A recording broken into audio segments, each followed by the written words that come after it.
바랍니다. 지난 주일에 우리가 나눴던 것처럼 벨사살 왕은 큰 잔치를 배설했습니다. 그리고 거기에 1000명이 넘는 이런 귀족들을 초청했습니다. 어마어마한 잔치판을 벌인 것이죠. 그 당시의 상황이 어떠했습니까? 지금 메대와 바사 연합군이 이 바벨론 도성을 2년째 포위하고 있는 상황이었어요. 여러분, 바사라 하면 여러분들이 잘 모를 수 있지만 바사는 페르시아를 말합니다. 메대와 페르시아 연합군이 지금 바벨론 도성을 포위하고 있었어요. 이미 살펴본 대로 이 바벨론 도성은 이 엄청난 성벽으로 둘러싸여 있기 때문에 한마디로 말하면 철옹성 같았습니다. 그래서 쉽게 뚫을 수 없는 것이죠. 이 벨사살과 그 바벨론 귀족들은 그것을 알았지만 그럼에도 불구하고 그들 마음 가운데는 불안과 두려움이 있었어요. 왜냐하면 오래전에 하나님께서 바벨론의 국부였던 느부갓네살에게 주신 꿈을 통해서 이제 때가 되면 바벨론이 멸망할 것이라는 그런 예언 때문이었습니다. 그런데 이러한 상황을 보니까 이 멸망의 때가 바로 지금인 것 같이 느꼈던 거예요. 그러니까 그 바벨론 도성 안에서 어떤 동료들이 있었습니다. 이때 벨사살 왕은 이 상황을 통해서 자기를 드러내고 자기의 권세를 과시하고 또 불안했던 바벨론 귀족들의 마음을 잠재우고 어떤 자기의 욕망을 이루려는 목적 밑에 지금 포위된 이 상황에서 엄청난 잔치를 베풀었을 것이라고 생각됩니다. 그런데요, 그것보다 더 중요한 것은 뭐냐면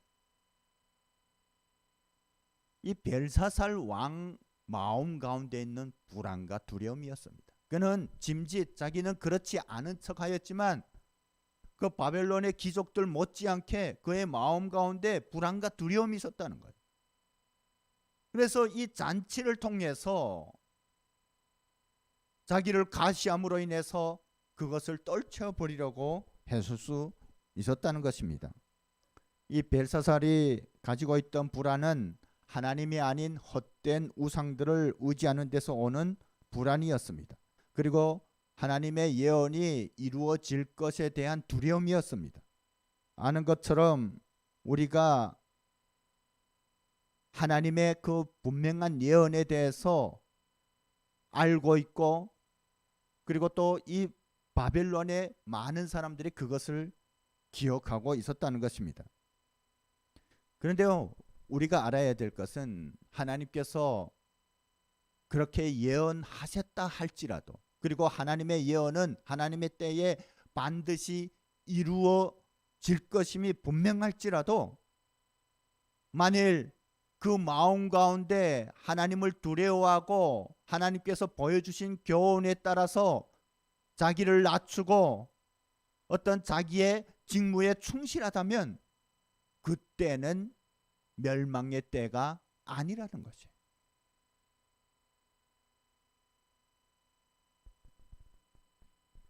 그것을 선왕이었던 느부갓네살이 잘 보여줬습니다.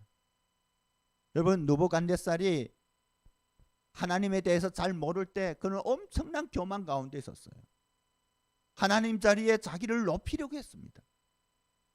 그런데 하나님께서 어떤 꿈과 환상을 통해서 그에게 교훈하시고 경고했을 때 느부갓네살은 그것에 대해서 두려워했고 순종했다는 것이에요.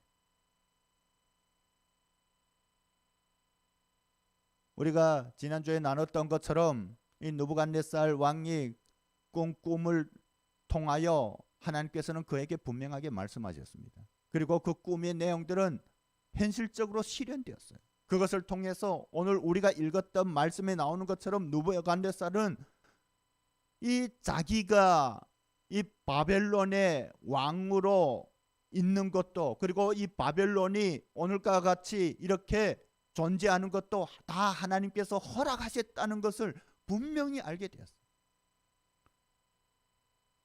하나님을 떠나면, 하나님의 그 능력이 그 바벨론 땅에서 떠나면 자기는 아무것도 아니라는 것을 깨닫게 되었습니다.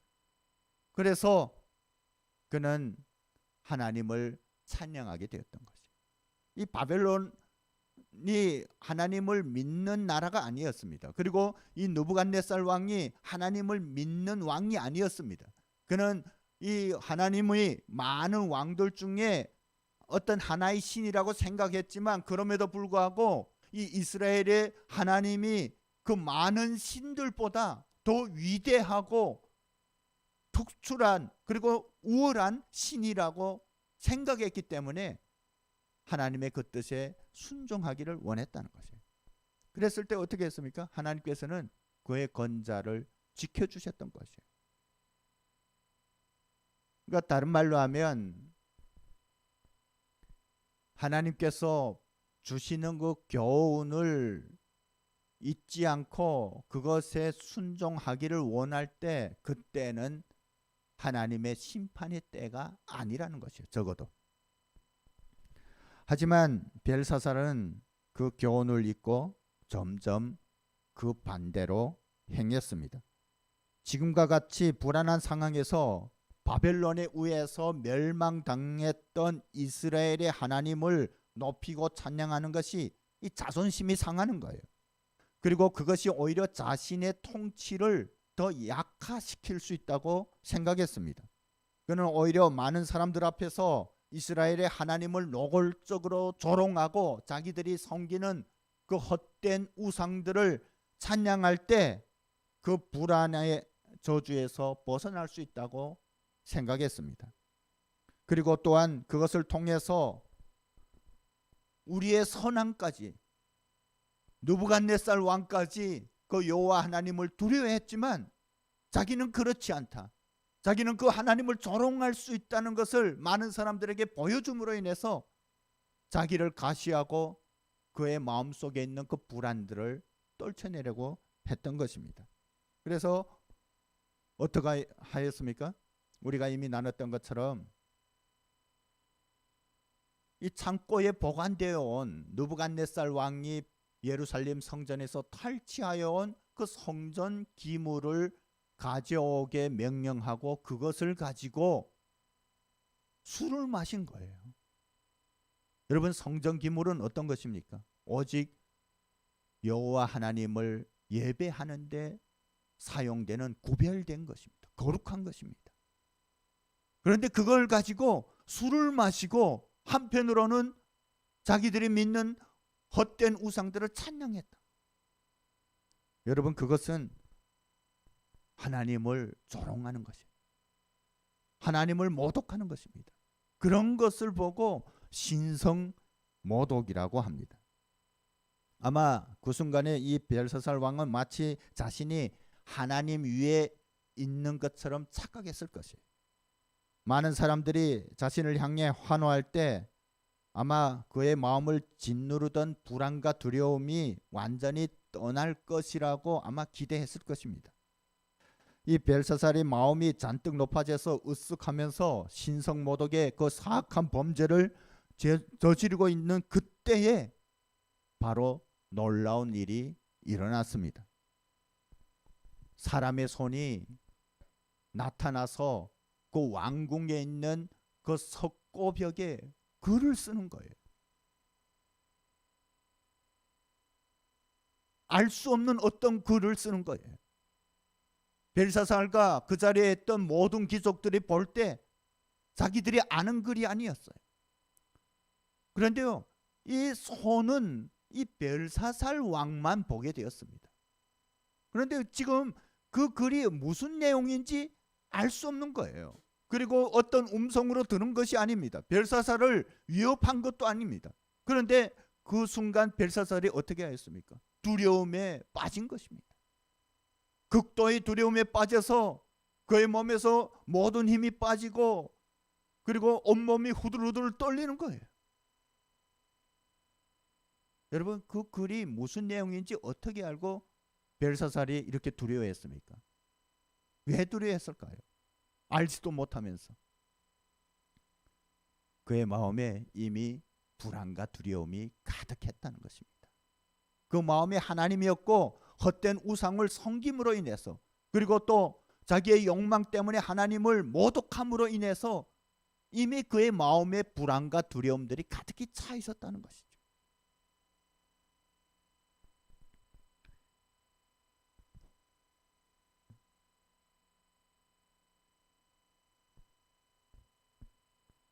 인간의 마음에 하나님이 없으면 이유 없는 불안과 두려움에 사로잡히게 됩니다. 여러분, 그것을 사람들은 평소에는 잘 느끼지 못해요. 그러다가 어떤 상황 앞에 놓이게 되면 갑자기 불안해지는 것입니다. 그래서 사람들은 외형적인 것을 통해서 그 허전함과 불안을 극복하려고 하는 것입니다. 그래서 어떤 자기가 원하는 것, 좋아하는 것으로 자기의 마음을 달래려고 하고, 심지어 헛된 우상을 섬기기도 하는 거예요. 그래서 점 보러도 가고 굿도 하고 그렇게 하는 거예요. 여러분, 결코 그런 것으로 하나님이 없는 그 마음의 공허함과 불안을 결코 해결할 수 없습니다. 이 벨사살은 바벨론이 처한 상황에 불안과 두려움을 가지고 있었는데, 그것을 극복하고자 이 허세를 부리면서 교만한 마음으로 하나님을 모독하다가 이유를 알 수 없는 불안과 두려움에 빠지게 된 것입니다. 이 벨사살이 이때 가지게 된 그 불안과 두려움은 그냥 보통 불안과 두려움이 아니었어요. 성경에서 지금 언어로 그것을 표현할 수 없어서 그의 마음이 녹아내린 것 같다고 하지만 엄청난 두려움에 빠진 거예요. 그래서 이제 조금 전까지만 해도 그 수많은 귀족들 앞에서 허세를 부리던 그 모습은 온데간데 없고, 불안에 가득 차서 두려워서 고래고래 소리를 지르는 거예요. 체면도 다 잃고 고래고래 소리를 질렀습니다. 그 바벨론의 어떤 박수와 무당들을 다 불러들였습니다. 그리고 그 자리에서 이 글자를 읽고 그 의미를 나에게 알려주면 자색 옷을 입히고 군목걸이를 드리고, 그리고 바벨론의 세 번째 통치자로 삼겠다고 했습니다. 여러분, 얼마나 두려웠으면 그랬겠습니까? 자색 옷을 입는다는 것은 어떤 왕의 권세를 준다는 것이에요. 세 번째 통치자라는 것은 자기 다음에 그 권력자로 세우겠다는 것이에요.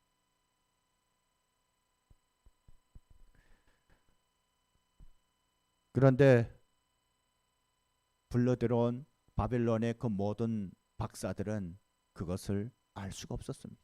어떻게 그들이 알 수가 있겠습니까? 그 하나님의 신비에 대해서 그들은 절대로 알 수가 없었습니다. 그들이 그것을 알아내지 못하자 이 벨사살의 마음은 더 불안에 빠졌어요. 더 큰 두려움에 빠졌어요. 여러분, 그런 상황이니까 이 잔치판이 뭐가 됐겠어요? 지금 조금 전까지만 해도 흥이 올라서 그렇게 분위기가 무르익더니 갑자기 초상난 집처럼 된 것이에요. 여러분, 그런데 우리가 이 문장을 읽을 때 뭔가 우리의 머리를 갸우뚱하게 하는 것이 있어요. 여러분들은 그런 것을 느낍니까? 이런 상황이면 당연히 누구를 불러야 할까요? 이 하나님의 사람인 다니엘을 먼저 찾아야 하는 것이 맞는 거예요. 여러분, 다니엘은 어떤 사람입니까? 하나님의 사람이죠. 하나님께서 그에게 지혜와 명철을 주셨기 때문에 그는 모든 바벨론의 박사들보다도 더 엄청난 지혜와 지식을 가지고 있었어요. 능력을 가지고 있었습니다. 그가 가지고 있는 능력과 명철로 인해서 심지어 느부갓네살 왕이 다니엘에게 절을 했을 정도였어요. 그리고 모든 바벨론의 지혜자들의 어른으로 삼기까지 했습니다. 여러분, 그 다니엘은 그것으로 인해서 모르는 사람들이 없었어요. 느부갓네살 왕으로부터 바벨론의 모든 권력자들과 지혜자들에게 다 알려진 인물이었습니다. 그런데 지금 이러한 상황에서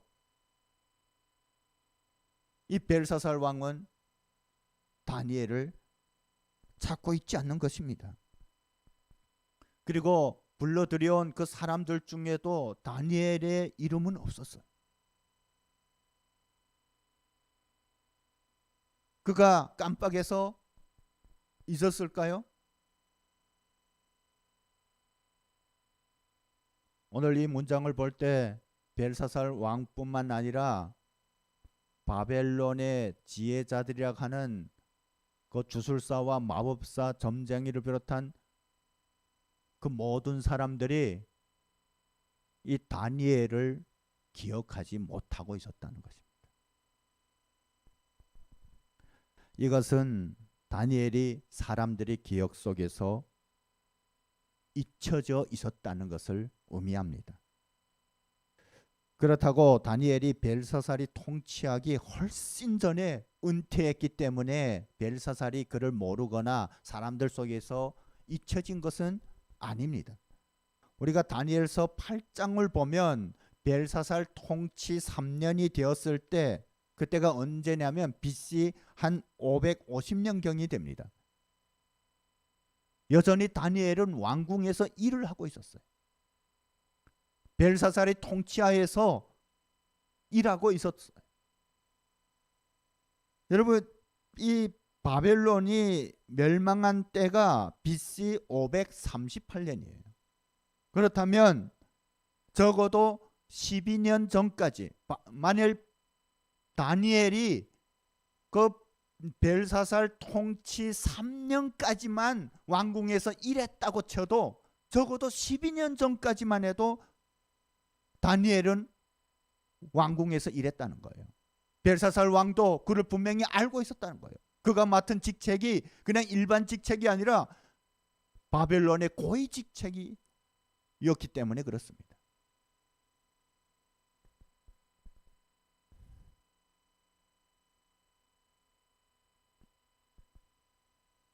하지만 지금 현재 벨사살은 물론 바벨론의 지혜자들조차도 자기들의 최고 어른이었던 다니엘을 기억하지 못하고 있었습니다.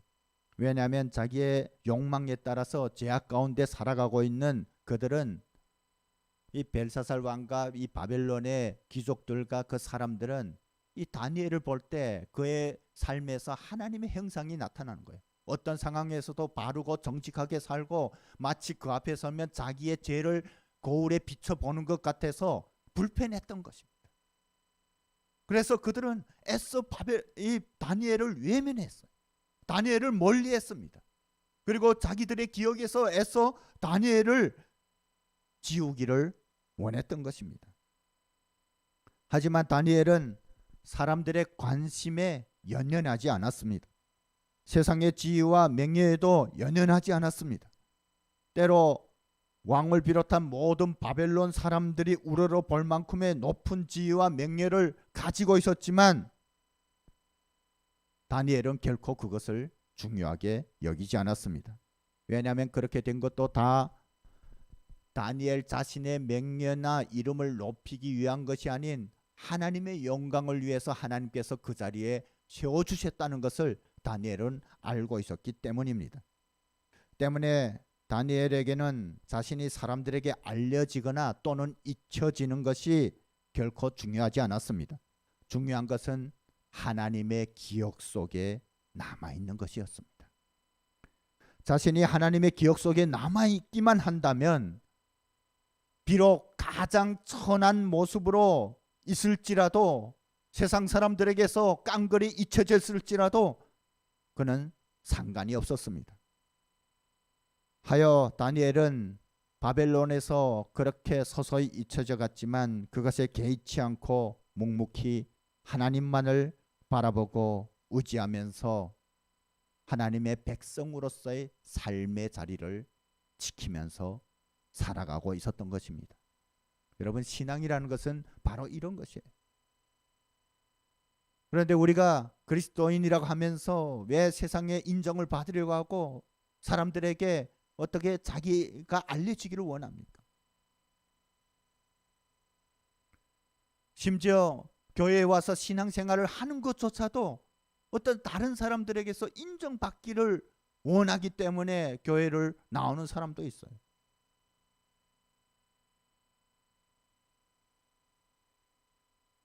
여러분, 우리가 어떤 무인도에 놓여 있을지라도, 어떤 광야에 있을지라도 하나님의 기억 속에 남아 있고 하나님만을 바라본다면 여러분, 그런 사람은 결코 외롭지 않습니다.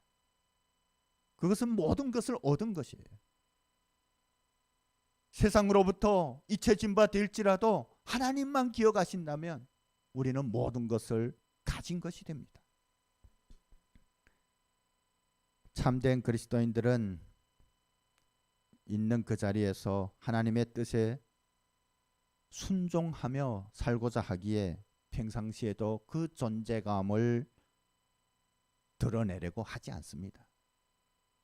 여러분, 그렇다고 해서 불의를 보거나 거짓된 일을 보면 외면하지도 않아요. 우리는 그것을 다니엘서를 통해서 잘 알 수가 있습니다. 그 마음에 하나님이 없는 사람들은 사람들의 관심으로 그 공허함을 메우려고 하죠. 그래서 끊임없이 사람들에게서 인정을 받으려고 합니다. 그들은 다른 이들에게 자신의 모습을 각인시키기 위해서 몸부림치고 심지어 거짓과 과장된 방법을 통해서도 사람들의 인정을 받으려고 한다는 것이에요. 여러분, 그런 사람들에게 다른 사람들의 인정을 받는 것은 관심은 마약 중독에 걸린 것과 같습니다. 그래서 어떤 방법과 수단을 써서라도 계속해서 그 관심을 지속하기를 원하는 것이죠. 때문에 어떤 사람들은 자기의 재능을 통해서 또는 어떤 일을 통해서 사람들의 관심을 모으는 것이 어렵게 되면 어떻게 합니까? 비정상적인 방법으로 잘못된 모습으로라도 사람들에게 자신을 계속해서 어필하려고 하는 거예요. 그래서 요새 인터넷을 보면 이상한 방법으로 사람들의 관심을 끌려고 하는 사람들이 많은 거예요. 여러분, 어떤 사람들은 굉장히 비정상적으로 그것을 드러냅니다. 그 왜 그럴까요? 그 마음이 하나님이 없기 때문에 공허해서 그렇습니다. 불안해서 그렇습니다. 여러분, 사람들이 관심을 가지는 것은 잘못된 것이 아니에요. 우리가 사람들의 관심을 위해서가 아니라 우리가 해야 할 일을 꾸준하고 묵묵하게 감당한다면, 그리고 정직하게 바르게 산다면 사람들은 때에 따라서 그것을 알아주기도 합니다. 그리고 관심을 가지기도 합니다. 그러나 그것은 그 사람의 성실한 삶에 대한 결과이지 그것을 원해서 이루어진 것은 아니라는 것이에요. 그런 것은 건강한 것이에요. 하지만 사람들의 인기나 관심을 얻으려고 무엇인가를 한다면 그것은 결코 바람직하지 않다는 것입니다. 사람들이 자기에게 관심을 가지든 가지지 않든 상관없이 자기의 일에 충실할 수 있는 사람이 건강한 사람입니다. 하지만 지금 둘러보면 사람들의 인기를 삶의 목적으로 삼고 살아가는 사람들이 얼마나 많이 있습니까? 어떤 사람들은 사람들에게 영향력을 끼치면서 살아가는 것처럼 보이지만 실은 자신이 인기의 노예가 되어서 그것에 지배당하며 살고 있다는 것을 잊고 있다는 것이에요. 그런 것은 언제 나타나냐면 사람들의 관심이 멀어질 때, 사람들로부터 인기가 사라질 때 나타납니다.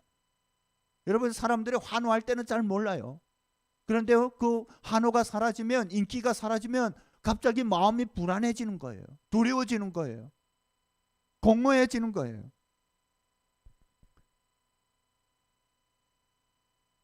그런 사람들은 사람들의 관심이 끊어지면 우울증에 빠지기도 하고 심지어 스스로 목숨까지 끊는 것이에요.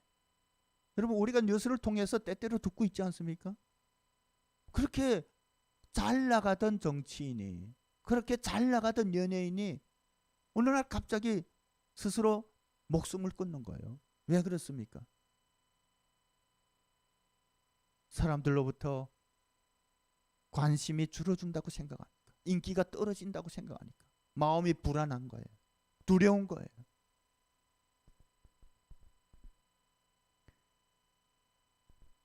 세상 사람들이 인기에 살고 인기에 죽을지라도 하나님의 백성들은 사람들에게 잊혀지는 것을 두려워하지 말아야 합니다. 사람들의 기억 속에 남아있는 것은 여러분 그리 중요한 것이 아닙니다. 사람들의 기억 속에 남아있지 않을지라도 하나님의 기억 속에 남아있게 된다면 우리는 모든 것을 얻는 것이 되기 때문에 그렇습니다. 여러분, 우리가 정말로 두려워해야 할 것은 하나님의 기억 속에서 잊혀지는 것입니다. 바벨론의 사람들이 얼마나 다니엘을 잊고 있었으면 그 절박한 상황에서 그를 찾는 사람이 없었다는 거예요. 그러다가 이 오늘 본문에 나오는 것처럼 이 왕이 두려움에 빠져서 갈팡질팡할 때 이 왕의 어머니가 그것을 기억해내고 왕에게 건의하는 것을 볼 수가 있습니다. 물론 그렇게 된 것도 다 하나님의 계획이었죠. 여러분, 세상 사람들이 하나님의 백성들을 잊을지라도 하나님의 기억 속에 우리가 남아있게 된다면 하나님께서는 때에 따라서 우리를 세상 가운데서 높이시는 분이죠. 하지만 우리가 분명히 알아야 할 것은 때로 하나님께서 자신의 백성들을 세상 가운데서 높이시는 것이 우리가 자기 만족에 빠져서 살라고 높이시는 것이 아니라는 것입니다.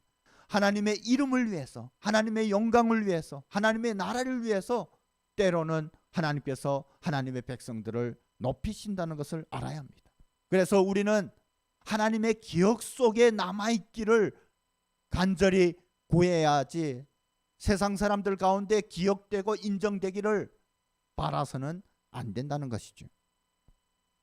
여러분, 오늘 본문에 나오는 것처럼 이 다니엘이 벨사살 왕이 그에게 자주색 옷을 입히고 군목걸이를 걸어주고 세 번째 통치자로 삼겠다고 했을 때 어떻게 했습니까? 다니엘은 분명히 하나님의 지혜와 명철을 가지고 그것을 해석할 수 있음에도 불구하고 그것을 거절했어요. 여러분, 지금 그 요구를 수용한다면 세상 사람들 앞에 인기를 얻을 수 있는 기회였어요. 그럼 그 1000명의 바벨론의 귀족들이 나에게 그런 재능이 있다면 이 얼마나 좋은 기회냐라고 생각하고 있었을 것이에요. 그런데 다니엘은 그것을 거절하고 있었다.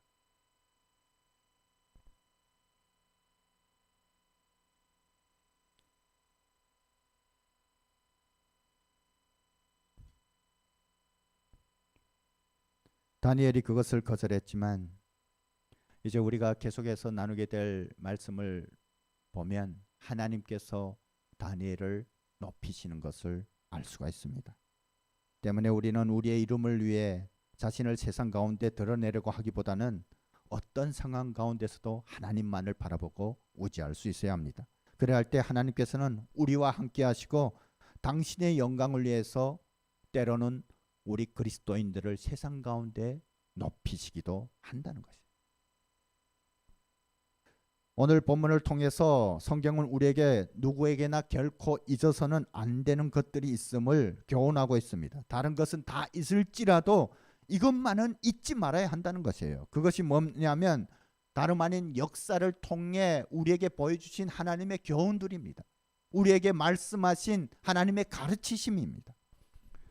여러분, 우리에게 지금 이 시대에 성경이 주어졌다는 것이 얼마나 감사합니까?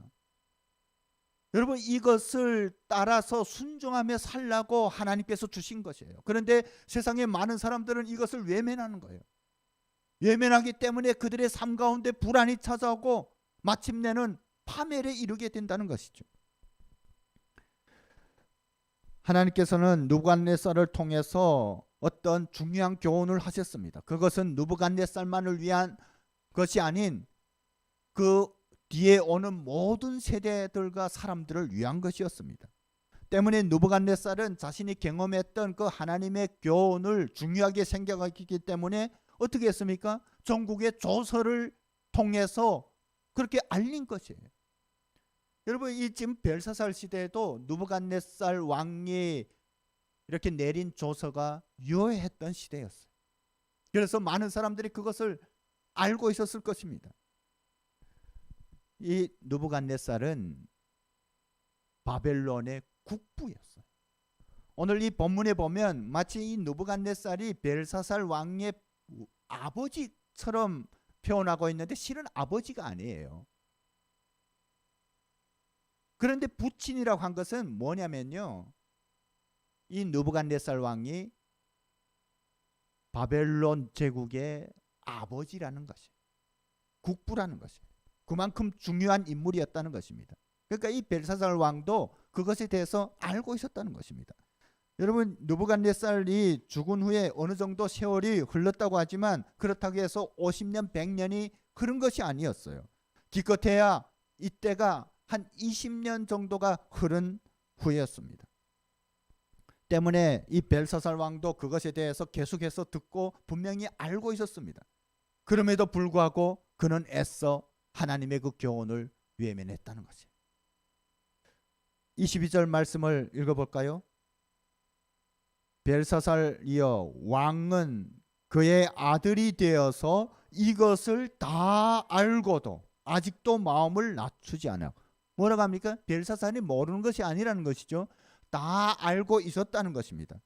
하지만 그는 그러한 하나님의 역사를 교훈으로 삼을 대신 의도적으로 예면하려고 했다는 것입니다.